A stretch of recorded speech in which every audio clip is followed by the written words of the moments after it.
Nuestro idioma hace que sea imposible conocer todas las palabras, para eso están los diccionarios.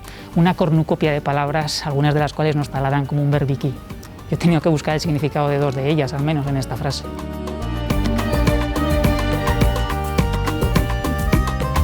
Para que no tengáis que buscarlas vosotros, cornucopia es un cuerno de la abundancia y berbiquí un tipo de taladro. Estas palabras ya hace décadas que forman parte de nuestro diccionario. Y a ellas se han unido en 2020 otras como coronavirus o desconfinar. También hay novedades más gastronómicas como nacho y falafel. Y trolear o finde son palabras que forman parte del vocabulario de los jóvenes y que ya puedes buscar en el diccionario. ¿Qué palabra te gustaría incluir a ti? A mí me gustaría incluir croqueta. Concreta. Es que es difícil decirlo mal. Amigotes. Me gustaría que esta palabra estuviese en el diccionario, porque la amistad tiene que estar por encima de todo y si no están los amigotes no hay nada. Pisazo, piso grande.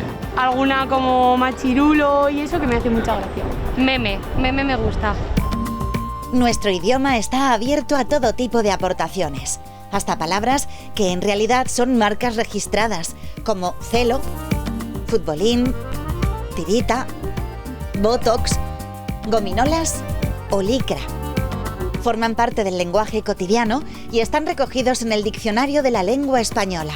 Sin embargo, esconden una marca registrada.